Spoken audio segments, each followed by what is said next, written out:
What is a machine, not a machine? When is a machine not a machine?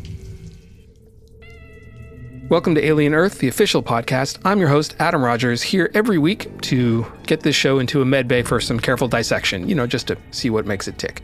This week, episode 3, Metamorphosis. Spoilers are inbound, watch the show first, or don't get mad at me in the comments. Today on the podcast, Migizi Pensoneau is back to help me dig into the deeper meaning behind the fight with the Xenomorph. Costume designer Suttirat Larlab is here to talk about the couture and ready-to-wear of the alien universe. And hey, do you like billionaires? How about trillionaires? Samuel Blenkin, who plays Boy Cavalier, is here to put a human face on the extremely wealthy oligarch. He just wants to help people and be loved, probably. And finally, series creator Noah Hawley and the actor who plays Moro, Babu Sise, are going to wrestle with this episode's big question. When is a machine not a machine? But first, let's take a look at some of the key points of tension in this episode, with writer and co-executive producer Migizi Pensoneau, starting with how Hermit and Wendy navigate their somewhat fraught reunion. Alex Lothar, who plays Hermit, was incredibly intentional about whether or not he was calling Sydney Wendy or Marcy. He had complete intent behind every time with how Hermit was viewing her in that particular space, in that particular sequence or scene or whatever it was. So there are times when she's doing something superhuman and he'll say Wendy. And because it's like the character of Hermit's brain has a block and can't see the sister within the hybrid. Other times he is absolutely connected to the humanity within, and that's when he'll call her Marcy. It is a wonderful thing to watch, and it's a wonderful choice that he made to know that the character of Hermit would naturally say one or the other, given the space that their head was at. So that's super cool, because part of Wendy Marcy's journey of choices is going to be which aspects of what she embraces and which name she's going to have. If you remember episode 1, she's looking over and the child is dying and her consciousness is about to be transferred. And she's the one that says she looks like a Wendy. Dame Sylvia calls her Marcy and her last words are Wendy. She makes the choice of that name and taking on this new sort of persona. We were very intentional throughout the whole production about that, about when she's called that and by whom. That's cool. But going back, what's interesting about when he comes to accept that this really is his sister in this body, how do you play that? What do you do? And there's this sort of relief. He almost like collapses into Wendy and Sydney's arms. It's one of my favorite moments of the whole series, really, where it's just like this brother and sister who have been ripped apart by circumstance and by corporate machinations find each other again. You'll see them through the series. One is bringing the other down to like have a conversation, or they're moving each other around in a space to stay connected and at the same level. They were just connected as brother and sister all the time. So this episode also has an action sequence, a fight with the Xenomorph, but it's a little unusual for a fight in the alien universe because it's a little co-equal. Should I be thinking about a predator versus prey relationship theme here, or should I just be thinking about it as a cool fight? There is, that's so funny. You can seriously just watch that thing and go, man, that's awesome. And that's enough. That's totally cool. And you can get into the idea of the alien sense of self and its own vulnerabilities. Going back to Resurrection, one of the more interesting sequences that happen there is where the two xenomorphs team up and kill another xenomorph because they know their blood is acid and it's going to melt through the floor and they're going to make their escape. There is a sense of self that these creatures have about when they are trapped, when there's nothing else to do, they're absolutely willing to rip themselves apart to get to the goal. They are single-minded. If they find a place where they're vulnerable, it doesn't matter. They'll chomp it off and their hostility is the thing that wins out. In that scenario, we've never seen necessarily as, hooked by the second mouth before. And when we see it here, there's a recognition of like, oh, I'm being dragged by this thing. Chomp, and now I can get to my prey. Even in the movie canon of it, the Xenos definitely have a sense of like self-sacrifice in order to survive. It's a wonderful thing to see because it's like, oh man, you see this sort of Xeno go, I might lose this fight, and then do something about it, which is also horrifying because it's so singular-minded. You have to decide whether in any of these stories, the alien, especially the Xenomorph, the boss form of the alien, is a supernatural metaphor for death, or is an animal with agency and is making decisions of its own within a plot that their choices have an impact on the story too. The thing that has always intrigued Noah and a guiding light through a lot of this is the original interpretation of them, which is that these are creatures that were evolved over millions of years. And I think that if you were to throw a stick in the way of some ants, they'd still somehow find their way to like make their way around, or as a unit sort of like make their way to their queen. And I think the xenomorphs are no different in that way. I think it's less that they are death and more that they are survival. The final form of it is this armored, constantly attacking thing. If that's what it means to survive, I'm like, humanity's doomed, because that is not us. We are often vulnerable. We are unarmored in every sense of the word. And how would you ever survive against that? So let me throw Morrow into this mix now too. He's unlike any of the rest of these. Speaking of survival, yeah. He's a cyborg. He's different than all the other kind of folks that we've met so far, the monsters and the hybrids and the people. What's he after? What does that kind of character want that's different than these other folks?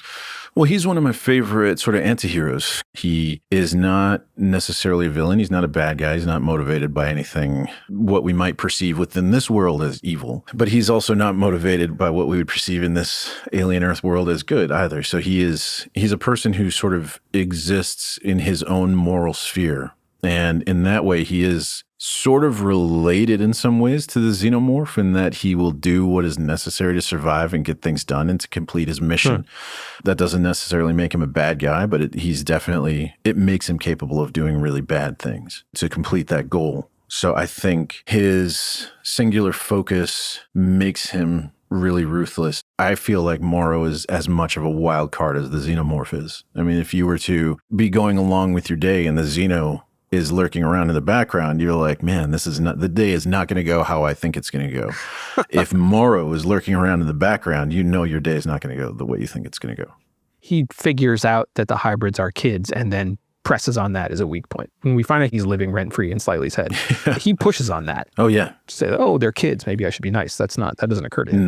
No, it's 100% to achieve his goals. He's also a window back into Weyland-Yutani. So Weyland-Yutani is a company that people will know and remember, at least by implication from the movies. They exist in this corporate ecosystem on Earth. And I'm meant to be as angry at this as I actually am at this idea, right? Like, I mean, because at the exact moment when I maybe want to look at this story and say, man, I sure wish that the United Nations treaty covering biohazards and bioweapons was going to come into play and like stop these people from studying these xenomorphs, which always goes wrong.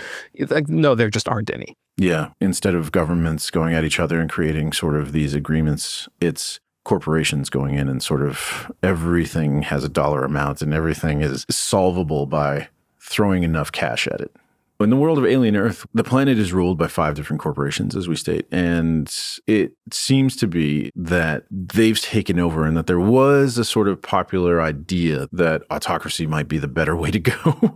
The corporations just rose and decided we can handle this. And that's in our world, that's what happened. Some of that's broken down in our series and some of it's not quite. But what we do know is that in place of laws, we have sort of corporate regulations and rules. And so when we're talking about treaties, we're talking about basically contractual breaches. What makes a criminal is probably just a contractual breach. I mean, Hermit, it's not like he can just leave the army and stop being a medic. It's that he has a contractual obligation to the Prodigy Corporation, and he's going to see that out. Otherwise, he'll be in breach of that and have to pay the penalty. Now that we've set the scene with Migizi, let's take a step back. There's a word you might hear a lot if you're a sci-fi nerd, or if you're listening to a podcast hosted by a sci-fi nerd, that's world building. And that means putting together the backstory of an invented world, like the Earth of Alien Earth. One way you build a world is through its look and feel. Everything on a show like this gets designed from scratch, and clothing especially can make a world feel specific and lived in. The costumes in Alien Earth have a huge impact on how we viewers perceive our planet's sci-fi future. And who better to help us understand where those ideas come from than Suttirat Larlab, the show's costume designer. Noah has such a specific way into the stories, as well as then exploding the stories. The ideas were very full on the page, very evocative. It's easy to come to the table with ideas because, you're sort of inspired from the minute you pick up the script. I'm not drawing from fashion. And I certainly am not a science fiction designer who, there's a sort of trope of science fiction Right. where everybody's in Mandarin colors and like skin tight suits. And unless it calls for that and there's a specific reason, that's never going to be my default. Tell me how you go about building out the look of the specific science fiction world then. The show's set in 2120. It's almost 100 years in the future. So you've got to think not only about the characters, but also the environment, what's happening in the past century, what's happening at the time, right? I think inventing for inventing's sake, for me personally, is not, I need something to chew on. I need something to react to. I need to know what the world is. What are the politics of that world? What is the temperature of that world? These are all things that very, very much informed every part of the design. I'm not even talking about just the costumes, but everything has a sort of logic to the world that we are trying to create and then express on the screen. The production design was going to sort of try and reflect this very hot, humid world. So all the Prodigy uniforms were built with ventilation. So sometimes that ventilation was hidden in a pleat, and you could do your very physical work, and the pleat would open up, and then inside that pleat was an air tech layer that just allowed air to pass through. A lot of the technical trousers, most of them had the ability to unzip from below the knee, make shorts out of them. So it was literally about keeping people able to work in a climate like that. All of those things which will never, there's not a scene dedicated to somebody like deciding they're too hot and unzipping a thing, but you will see that it's just sort of like this world in which that would be required, right? I would also say that I am so research oriented. And if I'm told that we're going to be entering a very well-loved and known and documented franchise like Alien, I'm going to do the homework and take that all in. What was the world in the first 2 Alien films?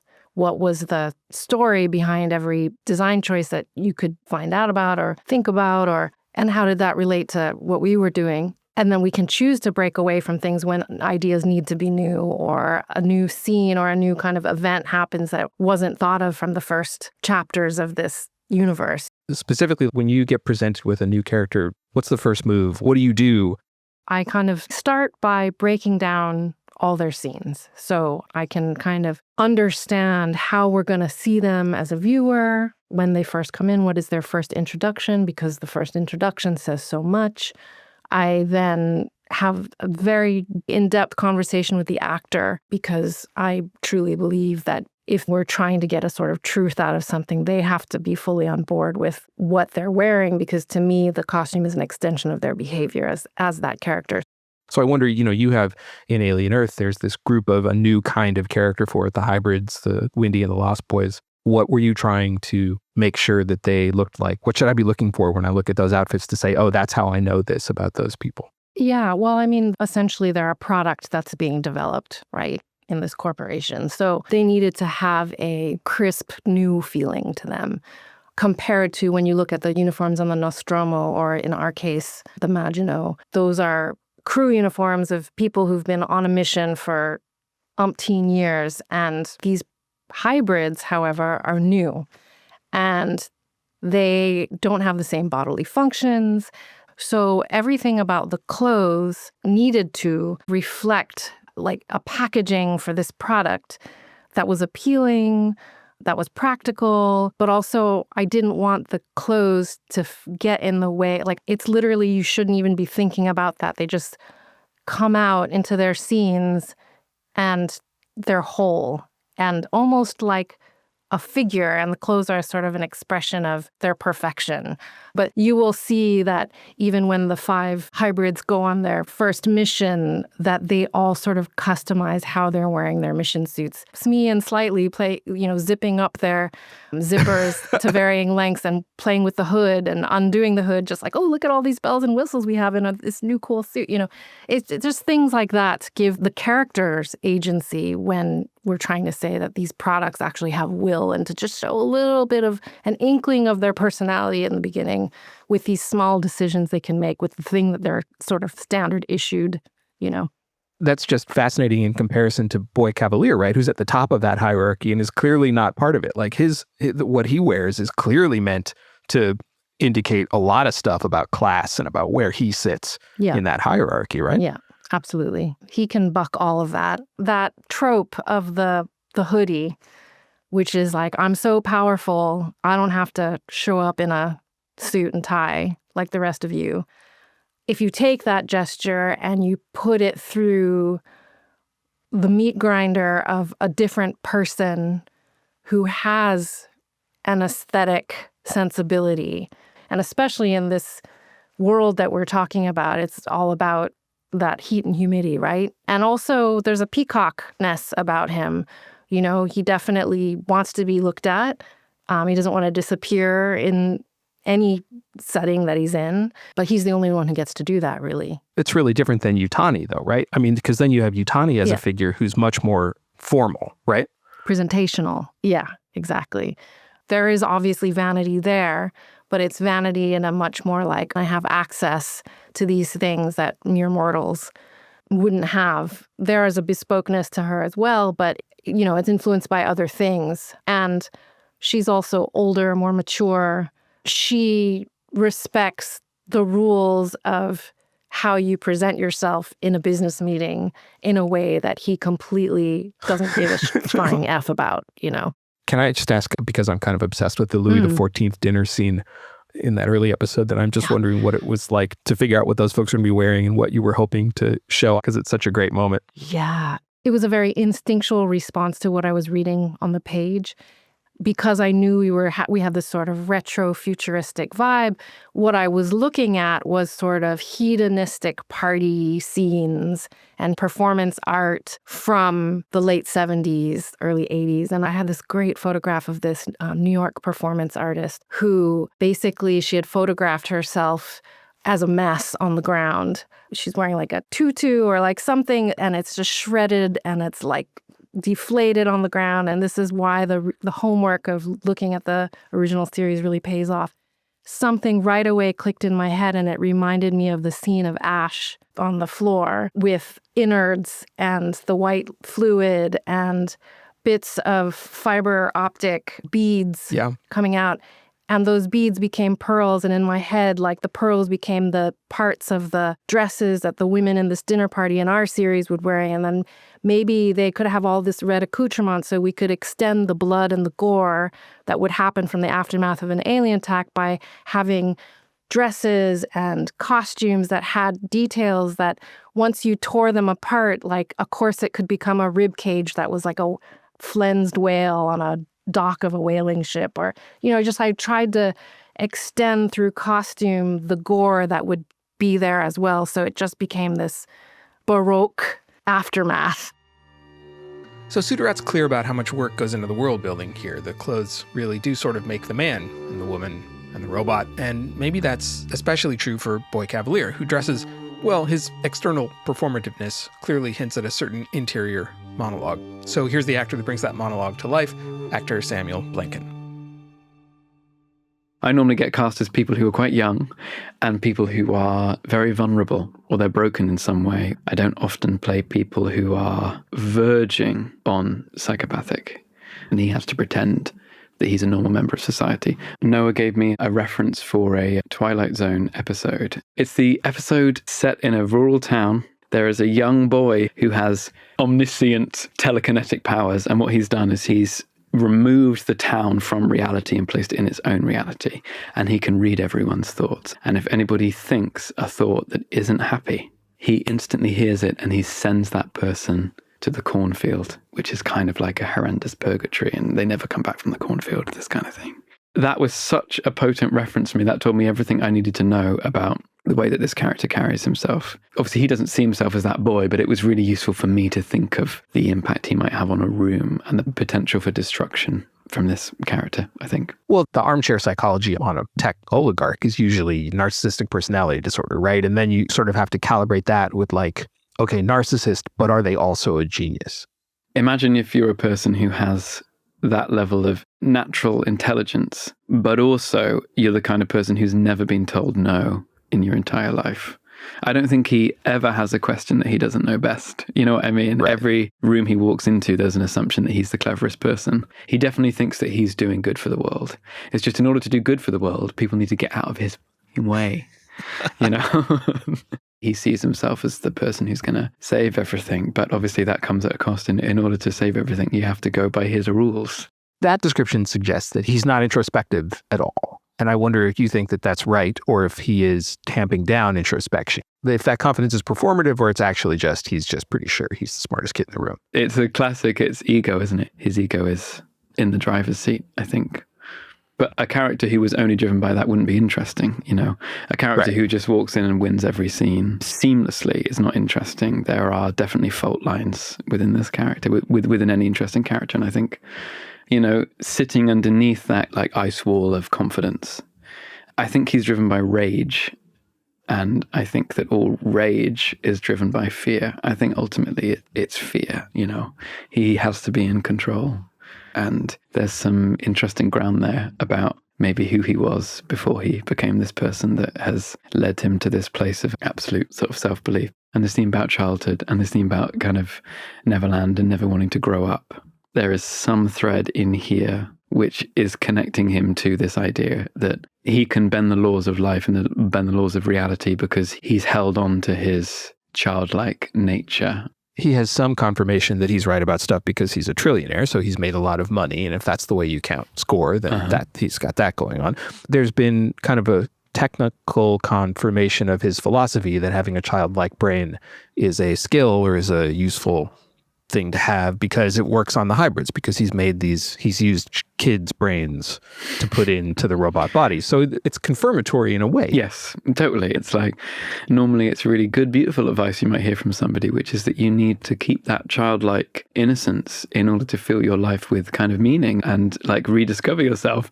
And it's funny that, you know, Noah's brilliant vision for the character that is like twisted on its head. And one thing that I really fought for was the, you know, having bare feet, like, Good. I wanted to ask about, we see a lot of his feet. Yes. I'm barefoot in every scene. And obviously there's a Peter Pan reference there, but also it's something about this facility is where I live. Like I own all of this. I own you and I own the floor that you walk on. So why would I ever need to wear something that would protect my feet? I'm going to be fine. But also the episode has a conversation with Yutani. And I want to ask why this happens. Boy K holds his phone in his feet to have this conversation with Yutani. And I feel like there's a key to character there. And I want to know if that's true. Why he does that.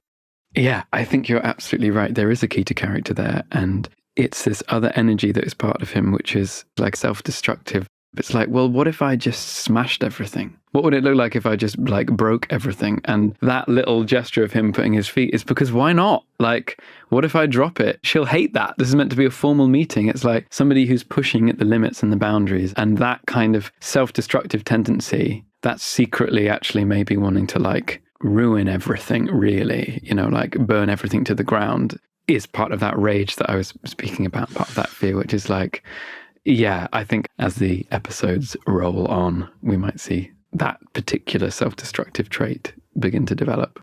So a lot happens in this episode, but I want to focus on all the new aliens because Boy K brings them all back to his lab. And we, as viewers who have seen an alien movie, know that this is a very terrible idea. Can't possibly go well. So what's happening with Boy K here? What's he thinking? So the Lost Boys have been in project for a long time. And at the start, it was really exciting. They are, you know, revolutionary and they're going to change the whole tech world.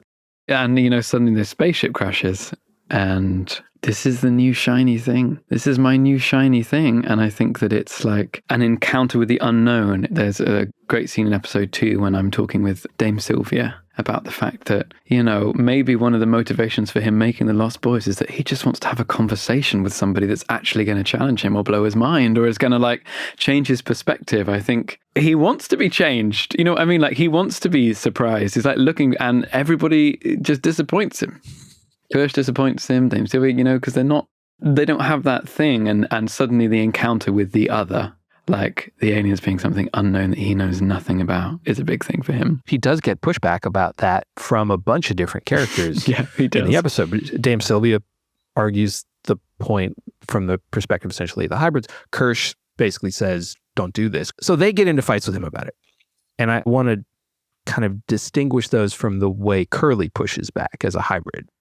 Because it's different, right? He's finally maybe seeing somebody who is having an interesting conversation. Is that what I meant to be thinking here? I think so, yeah. I mean, anyone who is claiming to be better than him greater than him actually daring to say that, that's exciting to him. Even if it's exciting that he's going to watch her fail or he's going to watch her sort of crumble, that is exciting to him.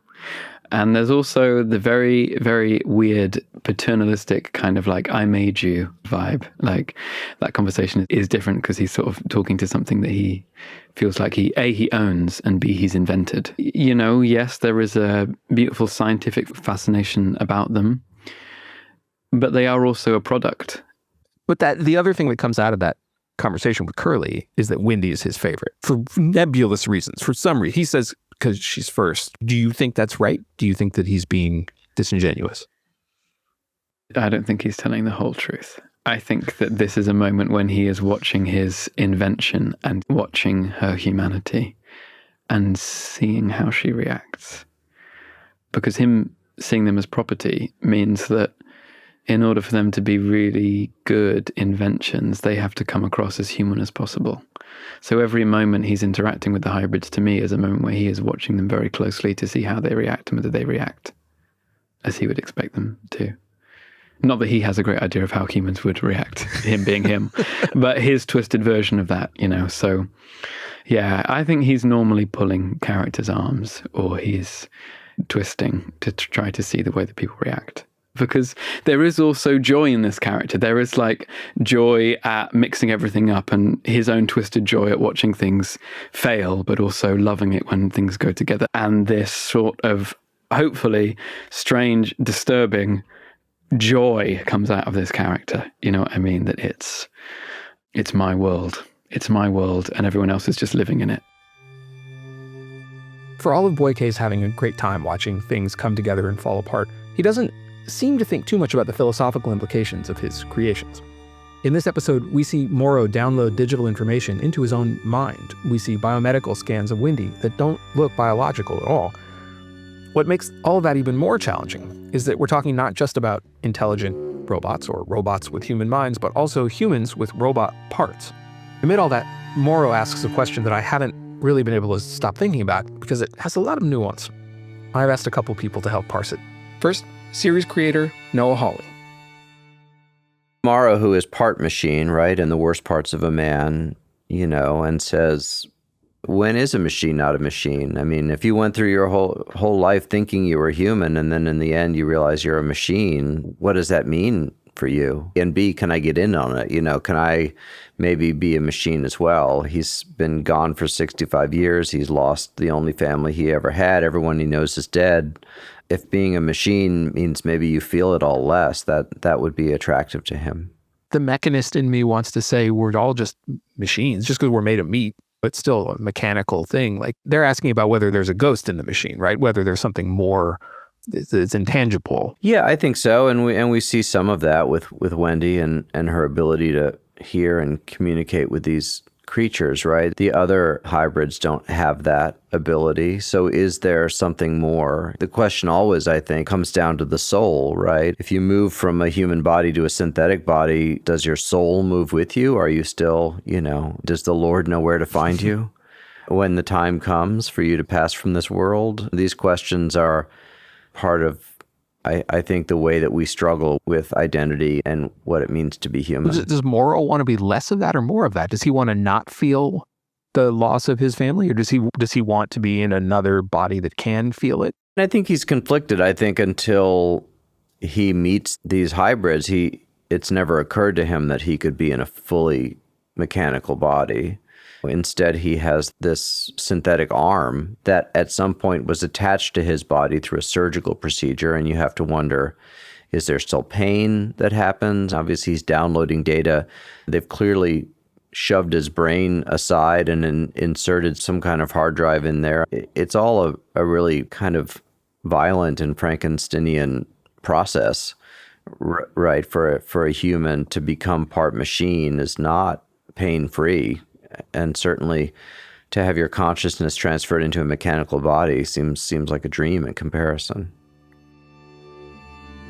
That's what Noah was thinking, but it was the actor who played Morrow who had to put it into action. He saw trying to figure out when is a machine not a machine as integral to the character. And don't worry, this won't be the last time you'll hear from actor Babu Sise on the podcast. I don't want to go deep into defending him just yet, but I could see that what he was doing was cold. And I wanted to understand why he was behaving the way he was. And initially, there wasn't any clear reason. He just seemed to have that personality, fearlessness, an intense focus on one goal, and was going to achieve it at all costs. I just needed to know what it was that was triggering him to behave that way. And in the end, what I settled on was this idea that he felt he had to be useful. He's a cyborg. And as a cyborg that spent 65 years off the earth, you come back, you're an iPhone 1, and everyone else, the modern day cyborgs, are probably iPhone 20s.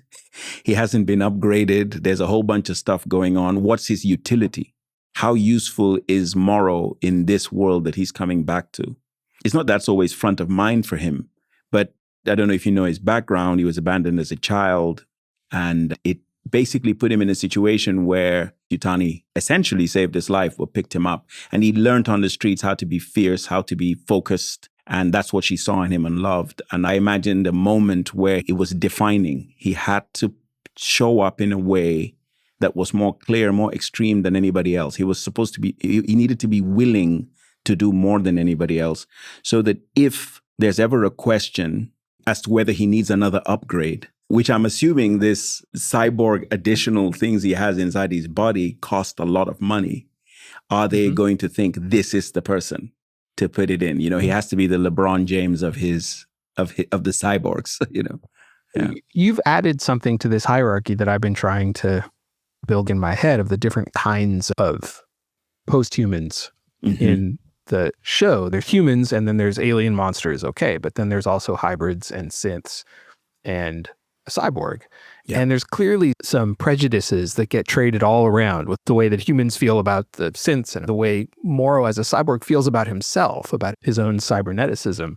But I didn't think about the time thing, that as a cyborg, he's an earlier model than when he comes home and meets synths or meets a hybrid. And that's remarkable. Am I right that there's some self-loathing here about the being cybernetic also, that those parts, he says, I'm the worst parts of a man, right? Indeed. I mean, I did some research actually into modern day cyborgs, like right now that exist. And there's a guy called Neil Harbison, an artist that's colorblind. And he's had this antenna added to his head that means he can hear color.